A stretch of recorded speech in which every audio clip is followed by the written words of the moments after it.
Morning, ladies and gentlemen. I'm Dr. David Coutcher, better known as David Gold. If you don't know about me, I'm the guy who grew up knowing the Zodiac killer, and it was Frank Lee Morris and the Anglin brothers. Frank gave me a whole story on the Tim Holt comic book, The Red Mask.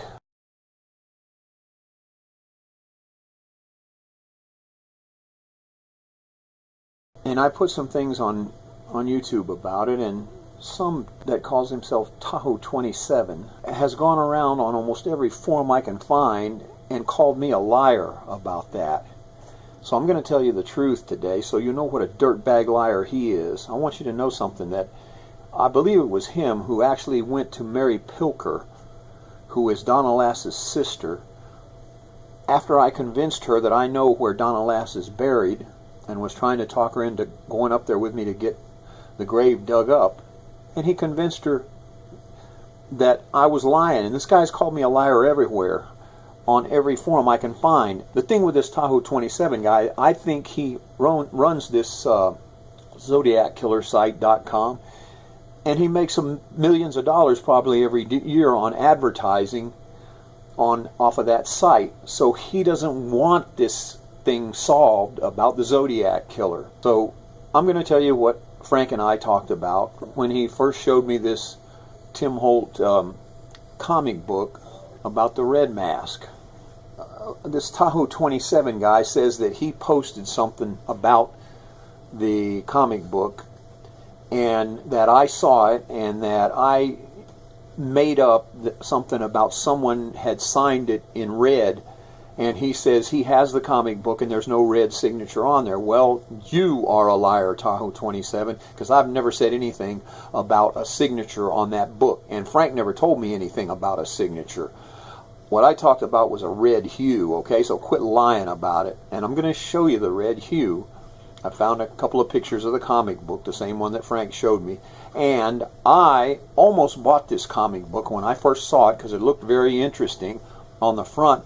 But I started looking at it, and the red color kind of scared me or something, and there's all this stuff on there about death by knife, by fire, by gun.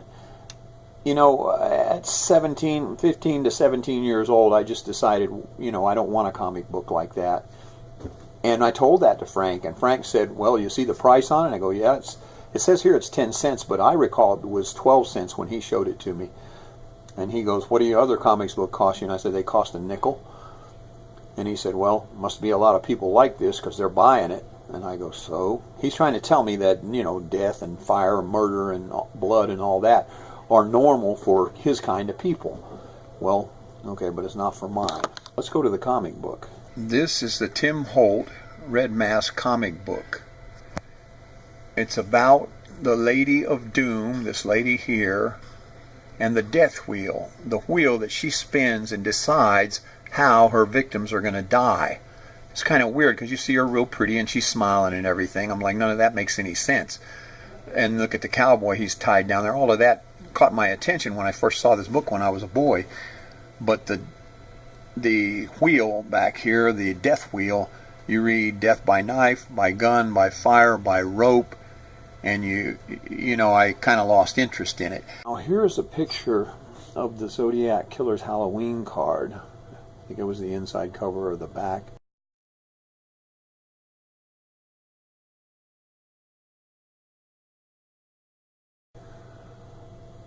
Where Frank was making that relationship to me about the rope, death by fire, by rope, by knife, and trying to let me know that he had killed people using all of those methods, and that he was like in control of this. And again, he didn't make it completely clear. He had his way of using riddles and clues, but this is what I pieced together from studying this and remembering what all he told me. And that's why he put this on the Halloween card, because it was in his mind from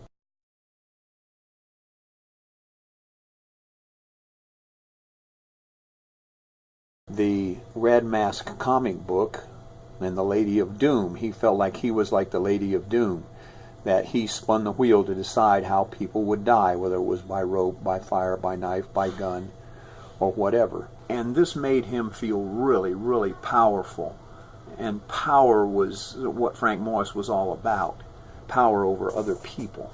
And I think that it was some type of recompense in his mind for all the times that he'd been beaten and tortured as a child by his foster parents. This way, you know, he felt like he had to get back at society in general for this kind of thing. And I mentioned something to him about, it seems to me when you say you're taking people that you're trying to take out something on everybody. You know, did somebody do something to you, and why aren't you taking it out on them? And then in my book, my Dance with the Zodiac Killer, I go further in depth on the psychology behind what made Frank Morris tick.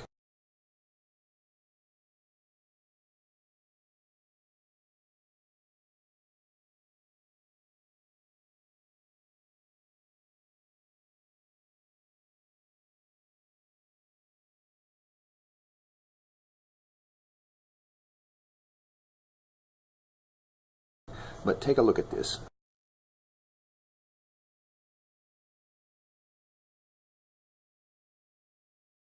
But the thing that I really didn't like about it was this red hue that's all over it. Because if you look at his face, it shows his natural skin color, but then there's red here. And then she has a natural color, and then she has red too. And I remember telling Frank that it looked to me like they were sunburned. And Frank goes, yeah, it could be a sunburn, but it could be blood too. And I go, well, I don't know, it doesn't look like that. But that was only page 1. Now here on page 2, which as a boy looking at a comic book made no sense to me whatsoever to switch over from what was on the cover to Know Your Airplanes and showing a stewardess talking to a airline passenger, and none of that made sense. But look at the red hue. Okay, I think there's actually letters written in there, I'm not sure, but that red hue, I remember telling him that's, you know, what didn't make sense to me, because it was on the front page and the back page. And Frank said he really liked that. And that's when Frank told me about how he liked blood. And I've told you this in my videos, and it's also in my book, My Dance with the Zodiac Killer. Again, you'll see on here the 3 perpetrators of the Zodiac mystery: Frank Lee Morris, Clarence Anglin, and John Anglin. Also, Frank did the D.B. Cooper jump. They escaped from Alcatraz. You'll see it right here's the note that they wrote to the warden, ha ha ha, we made it. They also did the Texarkana Moonlight murder.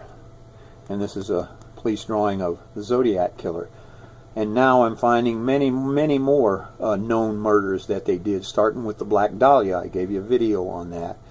There's more to come too, because my subscribers, and I want to thank you for bringing to mind different murders that I am able to trace to these guys. Of course I can't prove it, so don't ask me for any proof. If Frank Morris would have left any proof around anywhere, he'd have been caught long ago, okay? But it's proof enough for me. I knew the guy, and I know how he thinks, and when I read his writing, I know it's him. So now you know the truth about the Red Mask comic book. And when Tahoe27 tells you that I'm a liar, you can tell him to shove it where the sun don't shine, and if he needs any help, I got a big foot that'll help him. Well, Frank told me back when I was a kid about how he liked blood, and he started getting real gory, and when he would talk about this, he would get real evil and satanic looking. He started talking about blood, and he said, I like blood on the walls. I like blood all over the place, all over the ceiling, the walls, all over the floor, and all over everybody.